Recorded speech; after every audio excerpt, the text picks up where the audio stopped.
Hi, I'm Stephen Webb, host of Touring Heaven, your tour guide and traveling companion, and I'd like to invite you to come with me on a tour of heaven. This tour, we're going in our etheric bodies to a retreat in heaven concurrent with the physical city of Darjeeling in the Himalayan part of northeast India.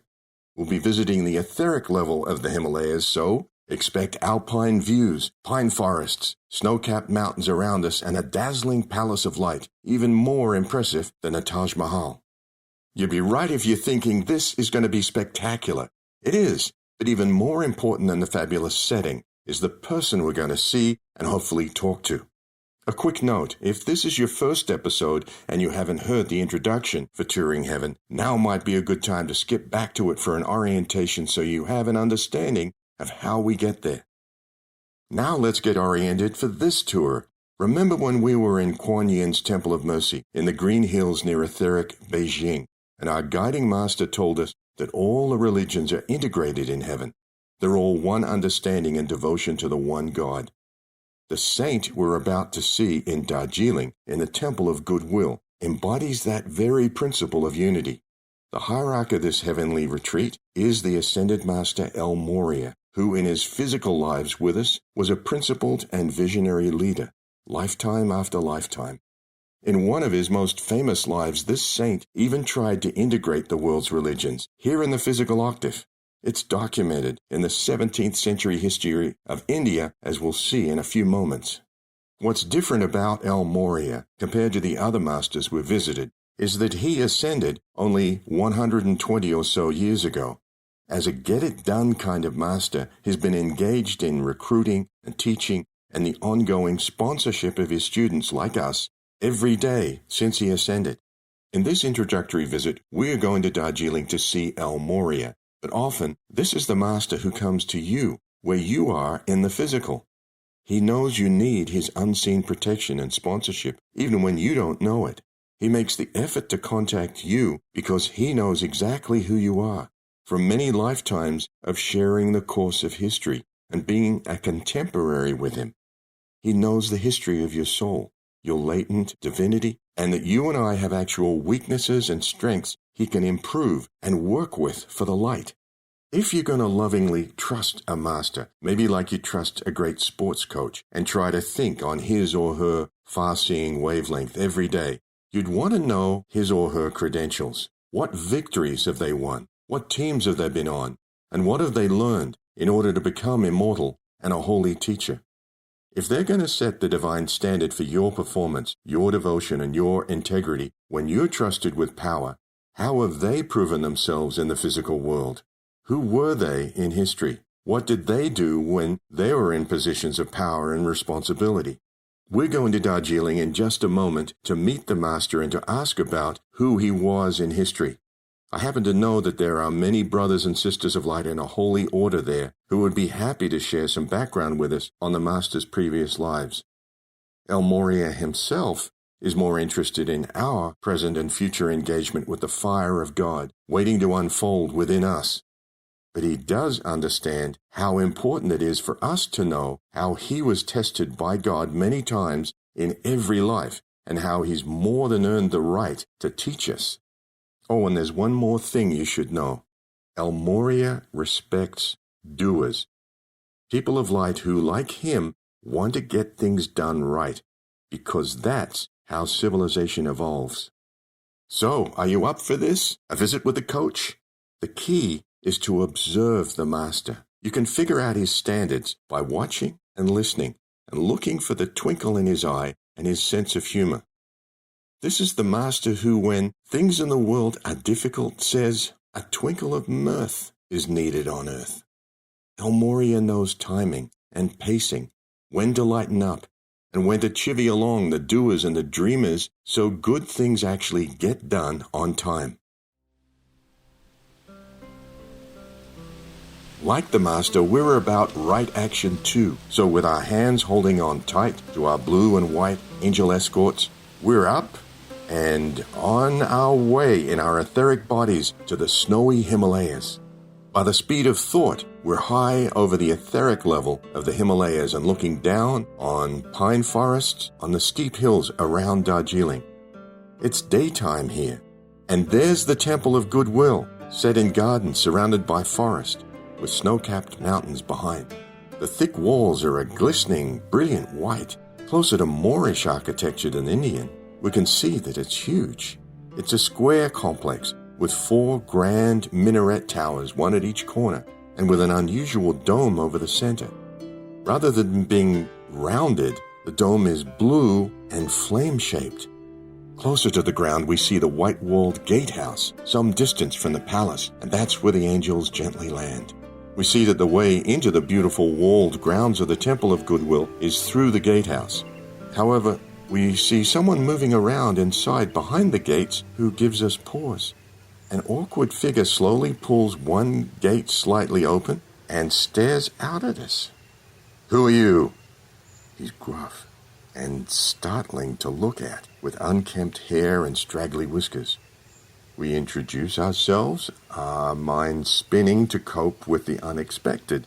If this is heaven, why would a master of El Morya's reputation allow a misfit to wander into his gatehouse? How could this be? What happened to the real gatekeeper? So we ask if he is El Morya's gatekeeper. His response is another question. "Why are you here?" he growls, looking at us carefully. We explain we're here to see the Ascended Master El Morya, and then we wait for his next response. He looks at us, and we look at him. It's in that moment of looking that each of us is able to detect a kindness somewhere in his eyes. There's no meanness there, just a stern expression to test us, to see if we might want to ridicule him as an impostor or worse. Looking more closely, we get it. That El Morya either has an interesting sense of humor or deems us worthy to be tested by the unexpected, or both. "You can come in," he says, with a touch more grace, "and you are welcome to the Temple of Goodwill. The Master El Morya is expecting you, and you will be tested." With a wave of the hand and a knowing glance, we're invited into the landscape grounds. We wait on the other side of the gatehouse, wondering what's next. Who will the master send as a tour guide now, and what will the next test of the unexpected be? Within a second, the unexpected strides into view from the temple side of the gatehouse. The master conducting our tour is El Morya himself. He's 6'6", upright with broad shoulders like an athlete, penetrating blue eyes, a plain yellow turban, royal blue robe, and a warm smile that confirms he does have a sense of humor. Everything about him radiates power, vitality, and authority. Yet, like a loving father, we can see in that smile he's genuinely glad to see us. He asks about our journey, and we follow him past the immaculate gardens and ponds to the walls of the palace itself. They're massive, like a medieval castle, but glowing white in daylight with the same superluminous appearance we've seen in the other retreats. Above us, the window openings and doorways on 4 levels are flame-shaped or arched and colored pale blue. Even the minaret towers have small windows and carvings that are tastefully colored light blue. The architecture is grand and magnificent, but our eyes and feelings are drawn more to the master himself, walking next to us. It feels familiar to be close to him as a father figure, and that we've been here before, but like in a dream a long, long time ago. We also remember that we're in the company of a holy man who's been a saint more than once and a standard setter of integrity in our world many times over. He invites us up the grand marble stairway and into the brightly lit foyer. Ahead of us is the entrance to a large, elegantly furnished auditorium, which he, El Morya, describes as the meeting place for the leadership of the spiritual government of Earth. As there are no nationalities in heaven, just one unified brotherhood and sisterhood, there can be one main venue for the deliberation of good government. This retreat is everything the United Nations was meant to be and more, so there's a sense of awe in us about the importance of this place. In our world, there's no equivalent to the diamond-hard, precise energy of integrity and fearless authority that's in the air here. The unseen corruption in our world could never occur in this holy place. As we walk to the edge of the platform in the currently empty auditorium, we're walking the same marble floor where the real spiritual leadership of Earth has walked and will walk in the next few days. What's even more interesting, El Morya explains, is that it's not only ascended masters who attend these deliberations. Actual worldly leaders, politicians, administrators, policy experts, economists, intelligence, and military hierarchy are selectively invited to these meetings in their etheric bodies. They arrive in their etheric bodies with Blue Angel escorts like we do. But think about that term, selectively invited. They are chosen, and they also get to choose whether they want the advice of El Morya and the Darjeeling Council at the intuitive level. Free will at every level of our being. But then think about how these leaders are going to be reminded about the deep deliberations here when they wake up and their conscious minds don't remember a thing. Our etheric awareness, having the higher perspective on how we weigh our life strategy, can lead our decision-making. But back in our world, our physical, mental, and emotional preoccupations and distractions can also lead. It's always your choice. Remember K-17, who I mentioned in the Arabian retreat? He's frequently here at meetings in Darjeeling, and as an ascended master, he can choose to also be at thousands of leadership meetings simultaneously in our world, either accepted as a trusted, visible senior staff advisor or as an invisible witness. In private, he can be invited into the offices of leaders who think of him as staff, providing accurate documents for those who aren't able to consciously remember the meetings in Darjeeling. But I think you might understand that not every political or business or religious leader chooses to cooperate with heaven. Over El Morya's shoulder, we notice a bright light glowing on the raised altar at the back of the wide platform. Everyone seated in the auditorium would see this light and focus on it. Only in heaven could you see a large, pale blue diamond with a white flame alight in its center, and around the central white flame, a slightly larger, delicate blue flame flickers all around it, all still inside the great diamond.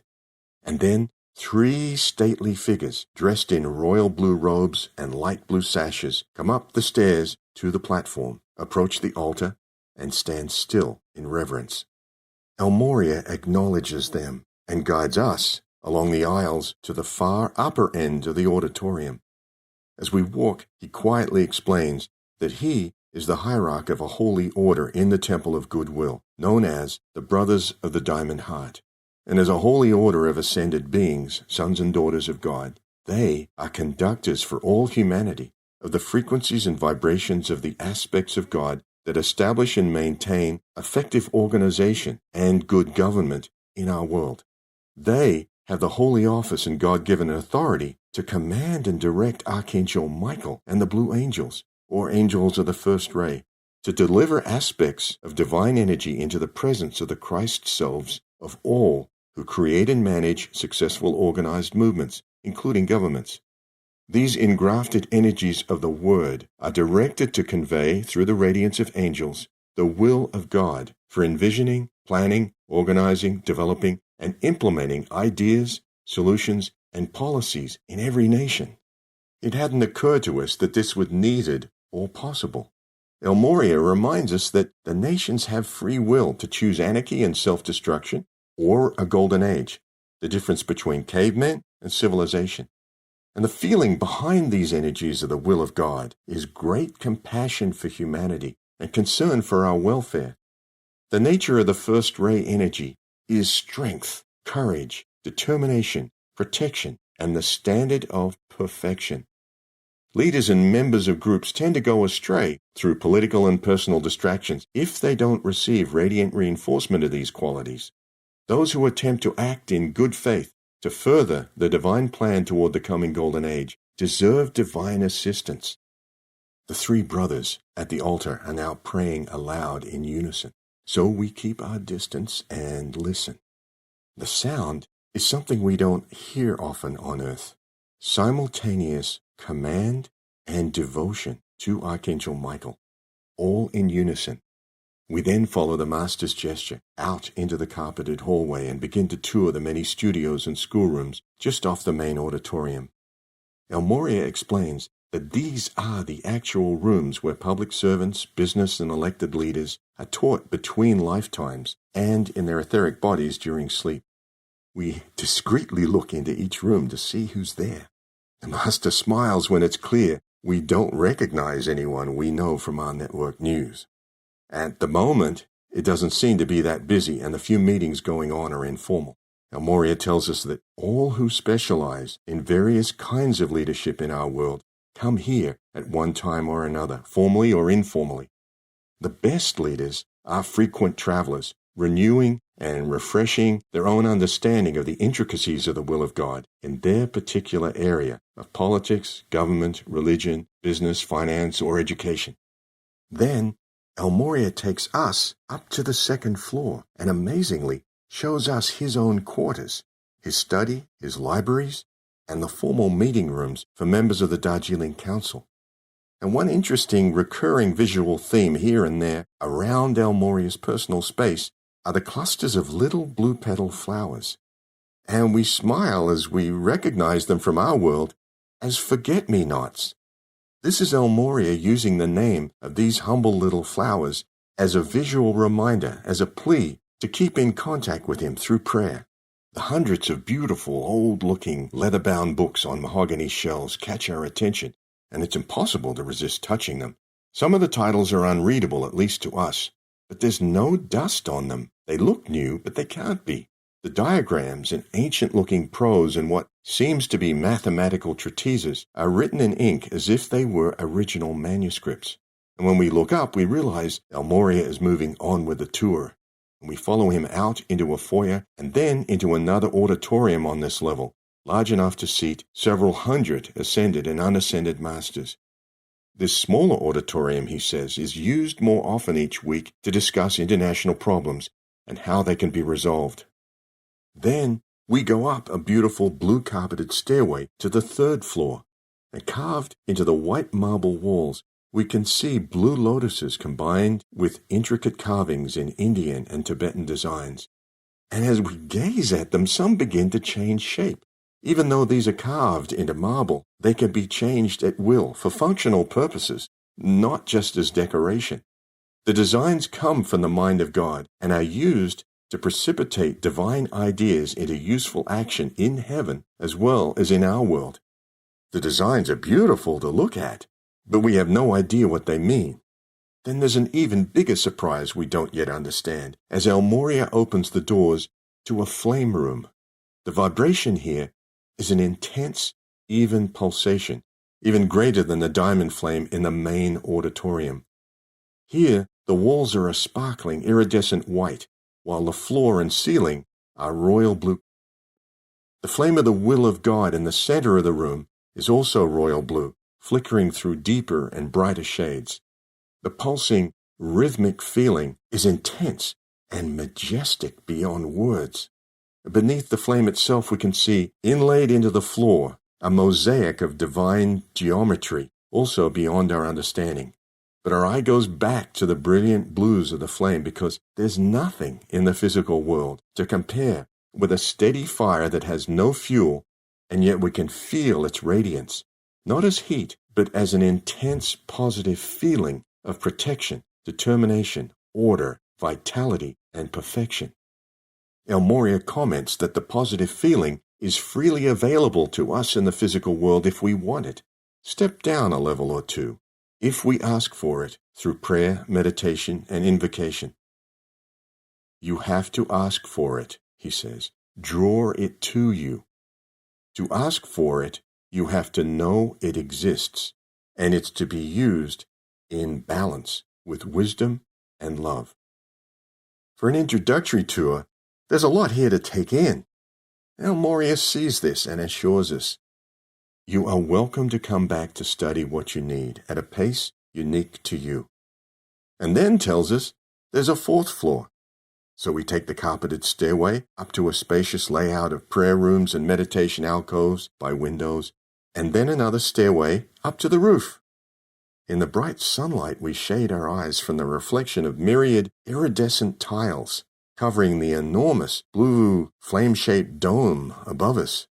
At the far end of the roof, We tour an astronomical observatory and look out on the magnificent view of the gardens and forests and snow-covered mountains.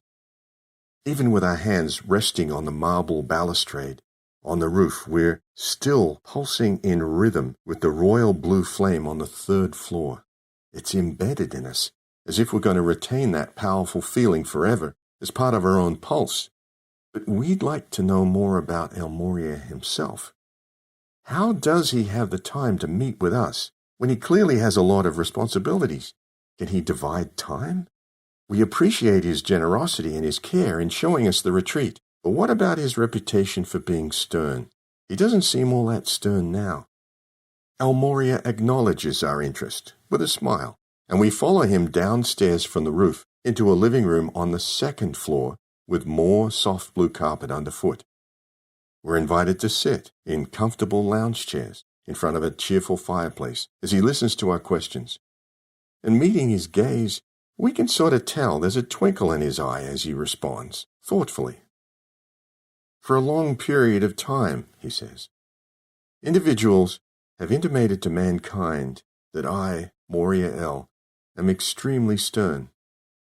This may be true in a sense that I am stern, because the first ray in itself represents the will of God. And I ask you, beloved hearts, if I, as the Chohan of the first ray, am to flinch from the will of God, then where is the foundation and basis for all that is to follow? He explains that any other master of light will verify his love for his students, and then he says, "You who know the light, know that I love you. You know that I've stood beside you when you needed me, and you know that I will continue to do so as long as you revere in your hearts and minds the will of God, even when sometimes you seem to fall short of it." El Morya pauses and looks at us, a momentary smile shifting to firmness in his expression. "However, I do not condone falling short of the will of God. I hope that the day will soon come when every one of you will be so firm that nothing can break you or shake you or change you.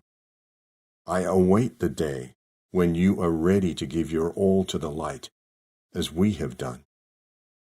Now we know we live in a dangerous world on our level of earth, but El Morya's words about break you or shake you seem to resonate, and we ask about it. He assures us that while there is danger in the physical world, there's no need to be over-concerned. If your attention returns to the blue flame of God regularly each day, and you ask for it to fill you with faith and protection, you avoid the people and places where there might be danger. The intensity of the heaven world interpenetrates your world when you ask for it. Then El Morya stands and asks us to rise and to accompany him to the back of the main auditorium on the 1st floor. We hear the swelling sounds of beautiful, powerful music before we even get to the doorway. And when the door opens by itself, the light of the blue and white diamond on the altar is more radiant than we'd seen before. Instead of 3 brothers of the Diamond Heart praying in unison, there are about 100 brothers and sisters singing a devotional hymn, a waltz rhythm, in full voice. The effect is very moving, and within moments, there are tears in our eyes.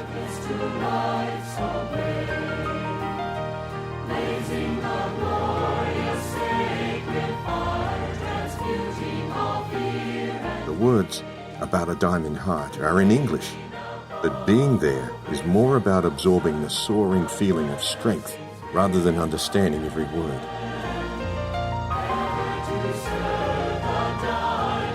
We stay until the echoes of the song fade away.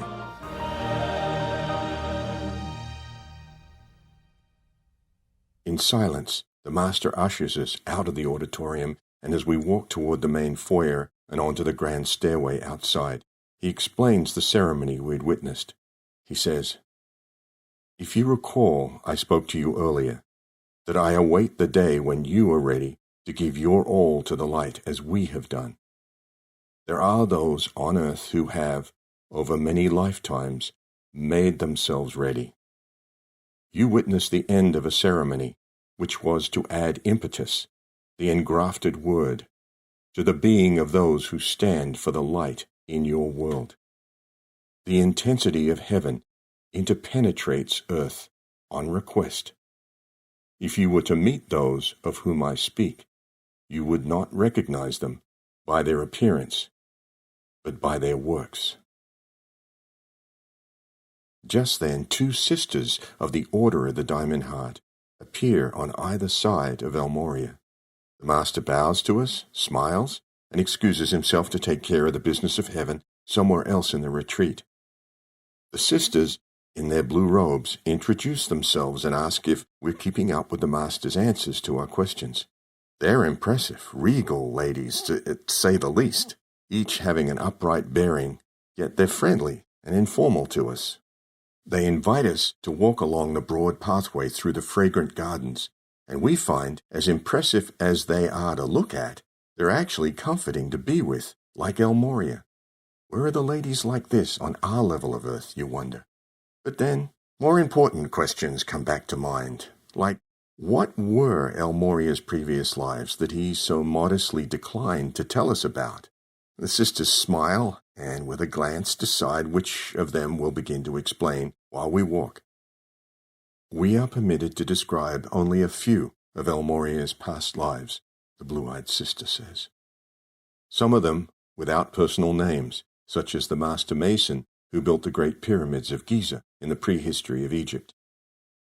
Within these known lives, the soul of El Morya was trusted with power and a lot of responsibility for people's lives. A good example was his life around 2100 BC as the Old Testament leader Abraham, a friend of God, a pioneer trusted as the original father figure for the lineage of Jews, Christians, and Muslims. God told Abraham that through him, God would make a great nation that would be a blessing to the world. And then in a seeming paradox, God directed Abraham to sacrifice his son Isaac. And when Abraham proved he was unflinching in his faith and obedience, God, through an angel, directed him at the last second not to harm the boy.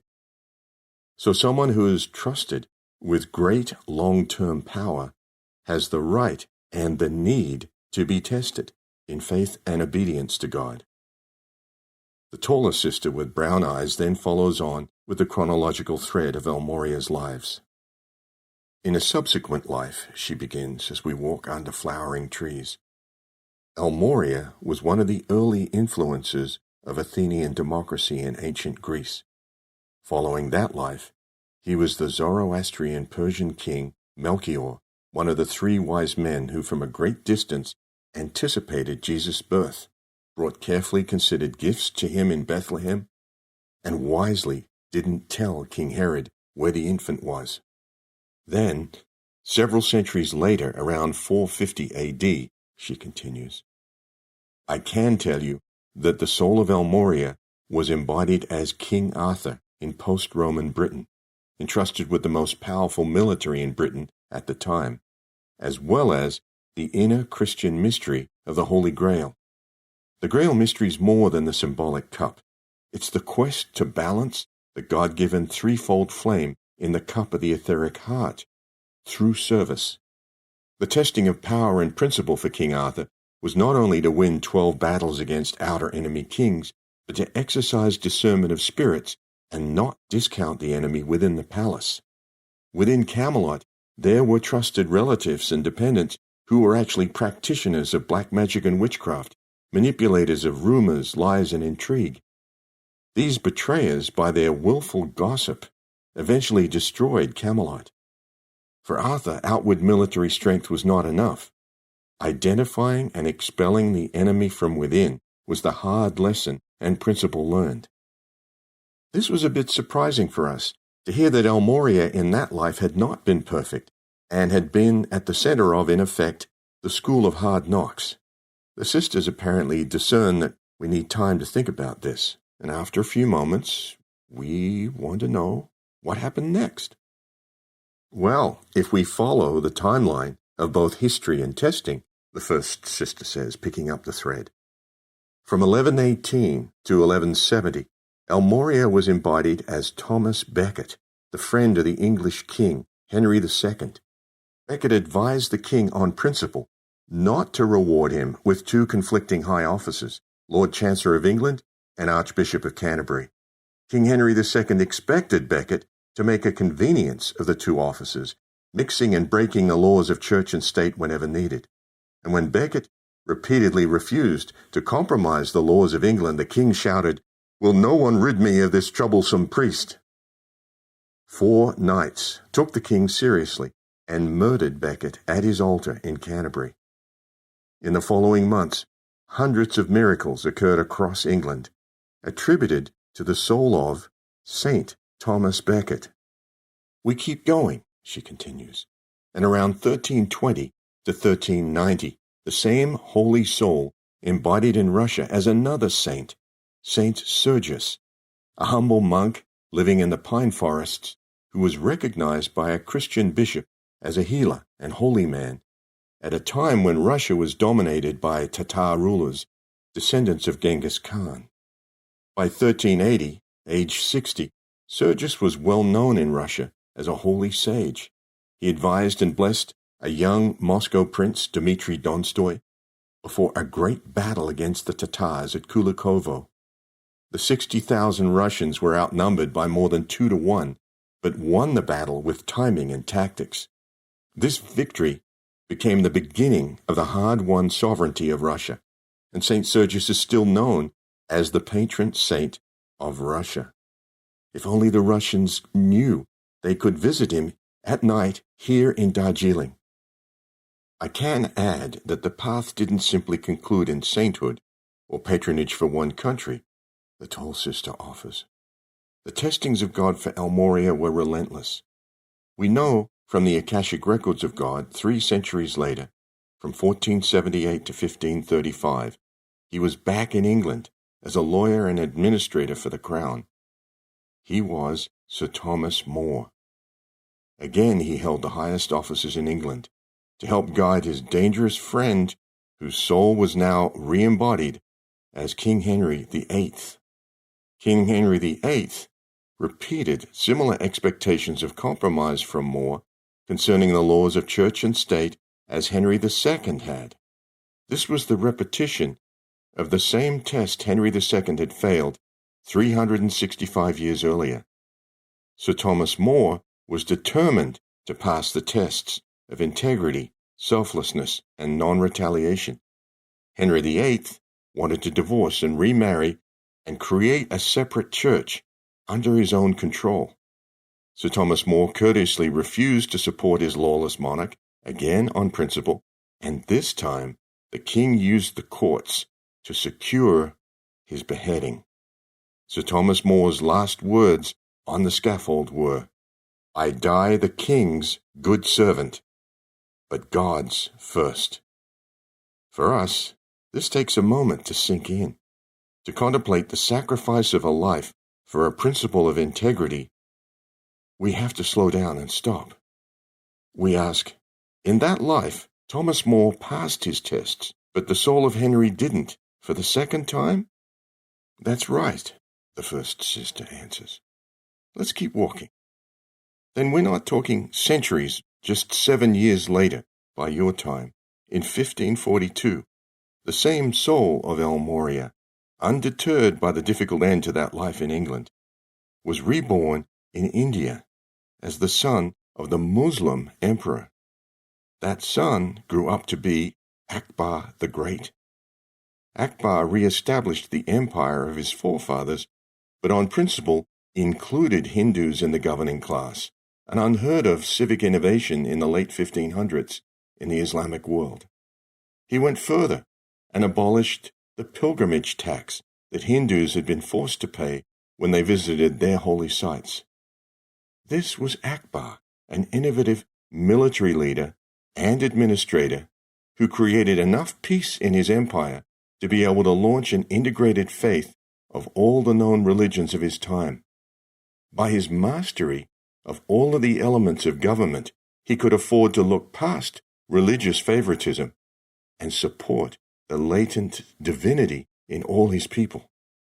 It's instructive to follow the soul's maturing, she adds, as if you were learning about your own soul's history, because change indicates transcendence to higher tests. For Morya, from 1779 to 1852, he was back in the British Isles, embodied as the Irish poet laureate Thomas More. That's Moore, 2 O's. And although More was engaged to some extent in the political and cultural concerns of Ireland and England in that life, he focused more on offering outstanding poetic expressions of beauty, sanctity, and the encouragement of goodwill through the written word. No military or administrative testing involved in that life. Sister, she says, would you explain to them the Master's final lifetime in their world? Yes, of course. You see, it's about the state of the soul having 1 foot on earth and 1 foot in heaven. In his final lifetime, prior to his ascension, Morya was born as a Hindu prince in northern India, a short time after his life as the poet. Like Gautama in his final life as Siddhartha, Morya set aside ruling caste expectations of administrative rule and great family wealth to discern humanity's greatest spiritual needs and God's will for his contribution.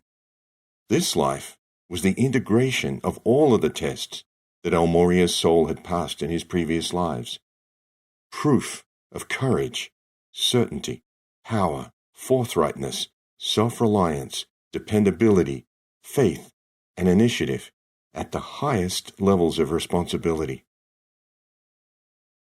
As a young man in 1875, Morya joined several other unascended masters in co-sponsoring the Theosophical Society, and after his ascension in 1899, he helped Saint Germain in the 1930s with the I Am movement, and then the Bridge to Freedom in the 1950s, and then the Summit Lighthouse, ongoing. His continuing vision is, with Jesus and Gautama, to sponsor the will of God for an effective spiritual freedom in your world over the next 2,000 years. The sisters pause for questions from us, but the last phrase, the next 2,000 years, is still ringing in our thoughts. The next 2,000 years would involve us and would explain the generosity of the sisters and Morya in giving us an understanding of what qualifies the Master as an immortal teacher and sponsor.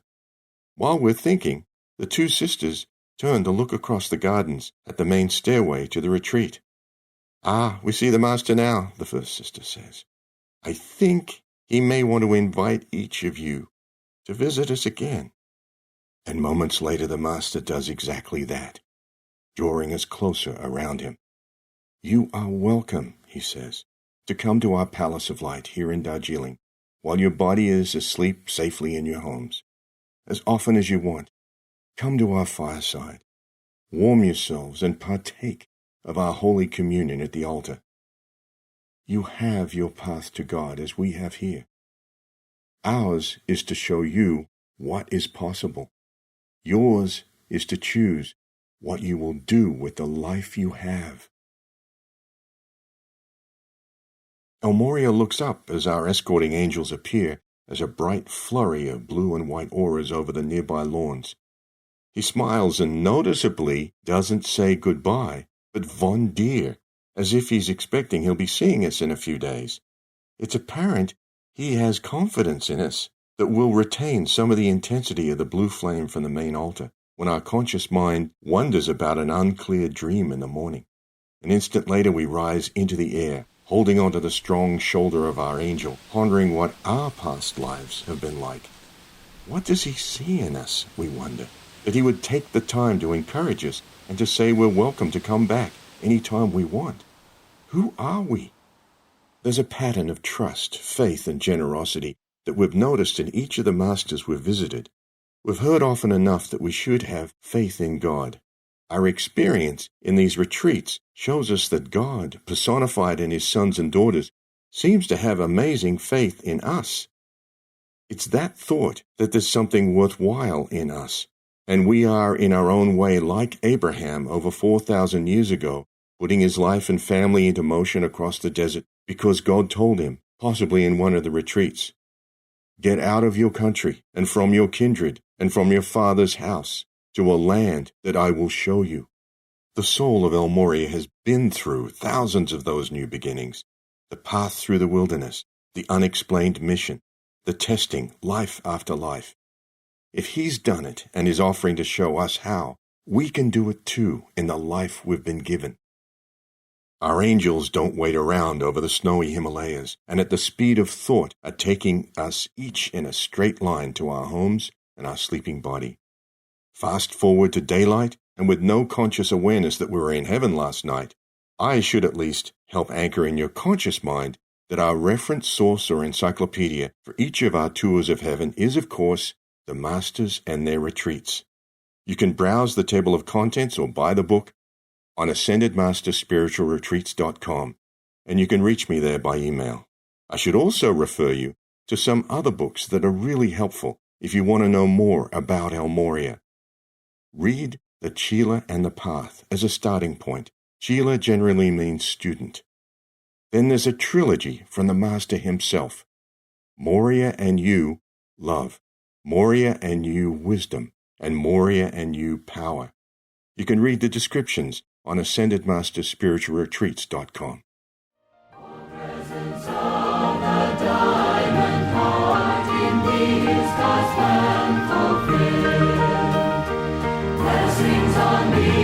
Next tour, we're back in a different part of the vast Royal Teton Retreat in Wyoming to visit Confucius teacher Lanto, the Master of Wisdom. You've heard the word, but what is wisdom? Thanks for taking this comforting tour with me to the Temple of Goodwill and into the presence of the definition of goodwill, courage, and divine protection. Knowing we're going back again and again to be trained and tested, I'm going to say with determination, always victory.